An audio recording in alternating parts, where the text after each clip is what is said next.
It's the Brad and John Show. It is the Brad and John Show. This is the C Block. Today's date's December 3rd, and it is a Wednesday, John. We've had an interesting show up to this point. Okay, first off, everybody was, all the Republicans were very concerned about the possibility of the woman who identified herself as a, quote, pissed off social worker being elected to the Congress in Tennessee. Didn't happen. Did you see that story, John? I did. And according to a tweet I saw from the great Greg Keller, Republicans won that seat by a wider margin than we did last time. Is that correct? Yes, I believe that was the case. The interesting part of the story, we talked about this yesterday, this woman is somewhat interesting because, did you actually hear the talk show and the podcast she was on where she talked about this? Have you ever listened to these? Yeah, I should say I've just heard clips. So I've heard the most egregious clips of her criticizing bachelorette parties, country music, etc. Right. Here is a woman who is going to, if the congressional district, a guy retired, and this was a special election, which they were held yesterday, which is sort of interesting because a lot of people, even in Tennessee, didn't know there was a special election yesterday.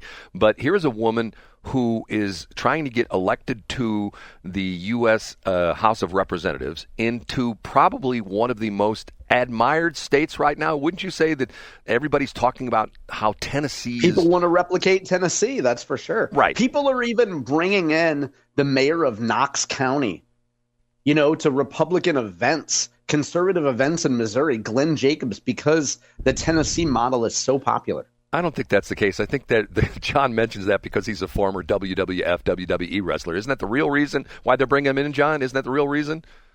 No, they're bringing him in purely for tax reasons, not for the celebrity rub, Brad. But go ahead. Tennessee is an admired state because of their tax position. Right. And Republicans throughout the country generally point to Tennessee, Texas, and Florida as models of limited government possibilities. Right. And it would sort of be akin to someone saying, if we had like a huge company that employed tens of thousands of people, it would be like, it would never happen that a U.S. rep would say, that company up in North County that's called them, I think they're called Boeing, we want to close down Boeing because they make things that kill people. It was sort of Nobody would do that. Brad, have you ever seen the movie called Knock Down the House? I have. Okay. So this woman, what's her name? And it's sort of funny because there was some discussion yesterday on a particular group chat on texting about the fact that she spells her name like a millennial. Wasn't the comment? Yeah, allegedly. I don't know. Some Gen X chick said that. Right, but I mean, she's got a funny name herself. Right. The woman's name is Afton Bain.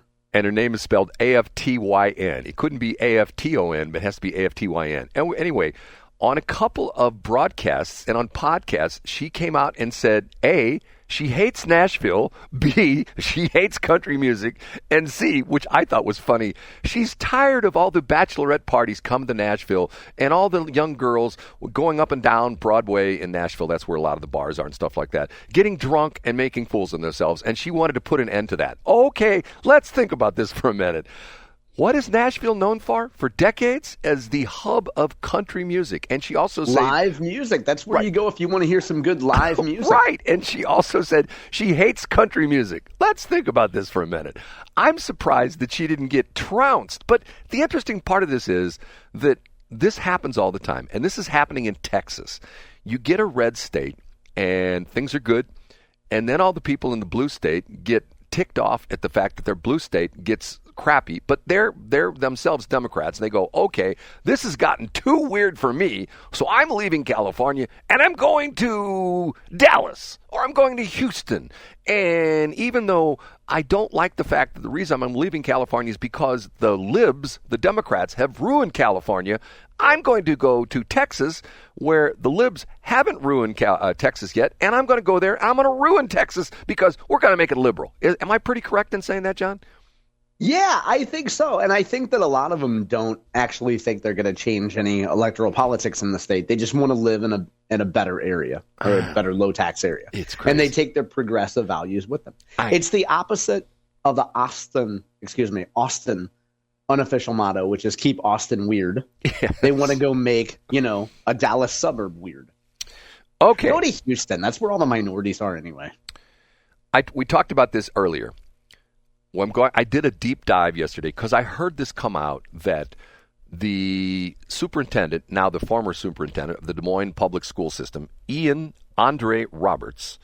And if you go on his Wikipedia page, it says Ian Andre Roberts is a retired athlete and former school administration who was system superintendent for Des Moines Independent Community School District.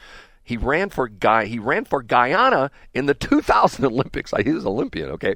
So what's interesting was when this story hit, for a while he lived. There's two interesting things I pulled out when I did my research on this yesterday. John, I actually do research. And I said, excuse me, I said do. Okay, there are interesting things about this. Is first off, he lived in Maryland for a while, and he registered with the Maryland I guess Board of Elections, whatever it is. I don't know if like whatever county he was in. I don't know how they do it in Maryland. It might be different, but in the state of Missouri, it would be in a county. But he registered in Maryland as a voter. And what did it take to become a voter in the state of Maryland? Probably not a proof of citizenship.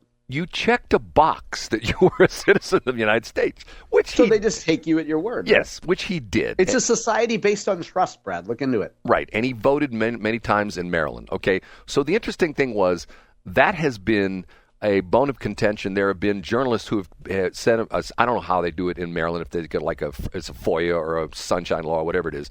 The state of Maryland has been resisting those inquiries, but supposedly Monday they released those inquiries and they essentially released the records that he did register as an American citizen in Maryland, and he did vote in several elections. So remember, we have these people talk about, there's nobody who's from an illegal immigrant who's registered in the state. They say, show me an example. Right. Why can't you show me an example? Show me an example of somebody who's not a citizen who voted. Okay, this guy voted many times. Okay, there's a couple other interesting tidbits about this. Okay, the interesting part of this is that, and this is the thing that caught my attention, okay, career and education. Because remember, he worked here in St. Louis, and nobody can remember, or nobody has found out what he did. Remember we talked about that? Nobody knew what he did. We did, yeah. Okay.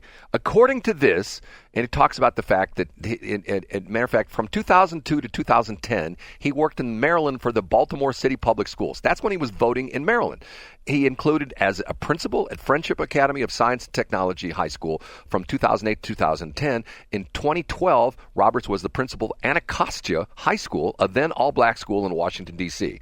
From 2015 to 2020, Roberts worked in Missouri for the St. Louis Public Schools, including as network superintendent of high schools from June 1st, 2016 to 2018.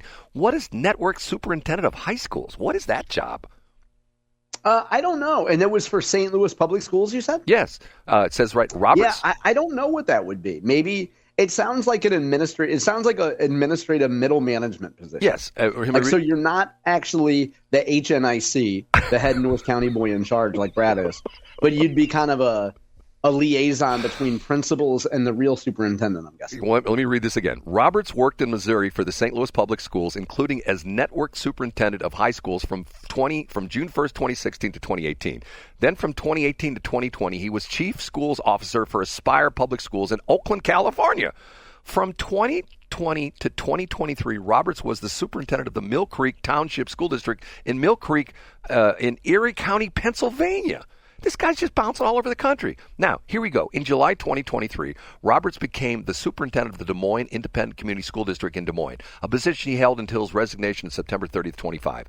Now, get this. You ready for this? I read this and I thought to myself, I can't believe this.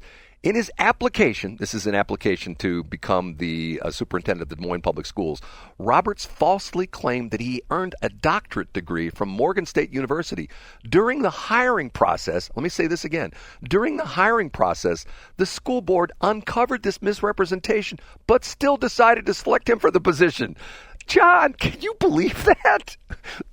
So they were so desperate for a candidate that they found someone and said, okay, he lied, but we'll take him anyway. And he wasn't a doctor. Technically, he wasn't a PhD or an EDD because he did not finish the course of study. And it's interesting. You go go into the thing, you find out more about this guy's, and there's all these schools he claims he went to. He never went. Now, he did earn, in 2000, he earned a master's degree from St. John's University. He claimed on his resume and profile that he earned a second master's degree from the McDonough School of Business at Georgetown University, but Georgetown stated they had no record of his attendance. So he lied about a master's degree. From 2000 to 2007, he attended a doctoral program at Morgan State University without receiving a degree.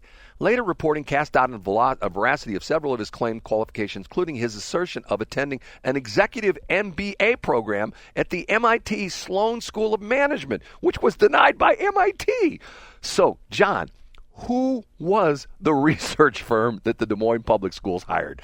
And did they just take the check and cash and say, yeah, this guy's okay, go ahead and hire him? Is that what they did?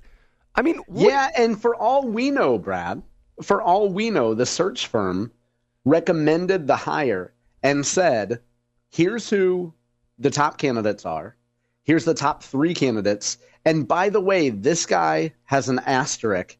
He lied about X, Y, and Z. Yeah. So for all we know, they gave their due diligence and the recommendation, and the folks in charge of the hiring chose to disregard that recommendation. When I found this yesterday, I thought to myself, hold on a minute. The Des Moines School District found out that he lied about having a PhD or whatever it was, what doctoral level.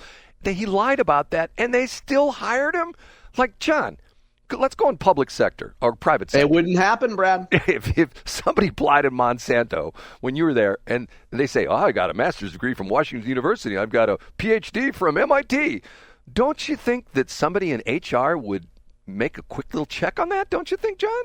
I think so. And again, Brad, so for all we know, the district had this information and was so desperate to hire a black face or to hire somebody diverse or just hire someone at all that they chose to overlook, as women would say in 2025, they overlooked the red flags because they were just desperate.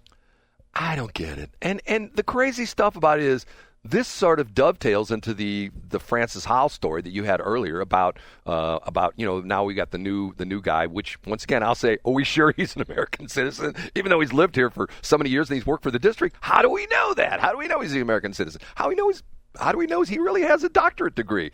But this is crazy stuff because of the fact that time after time after time, this keeps happening with superintendents. What is going on with these school boards? Are they not doing anything? To quote Brad Hildebrand, to quote John Combest quoting Brad Hildebrand in A Block, your official position, this whole thing, I don't know, it's so crazy. Well, it is. It's to the point where and once again, we live in the information age with the internet. If I say, Jim Bugalusi. We can find it in 30 seconds, Brad, to answer your question. And there's a whole host of public documents that are available online. Exactly. And Brad, I would suggest that perhaps the search firm found this information and gave it to the school district, and the school district went ahead and made that choice anyway. It just doesn't make any sense, John. It really doesn't. It's just like, it's so bizarre. It's one of those things. It's so weird. You can't believe it happened, but it did. Okay, John. We would put it in C Block, which stands for crazy weird story. Say goodbye, John. See you tomorrow, Brad.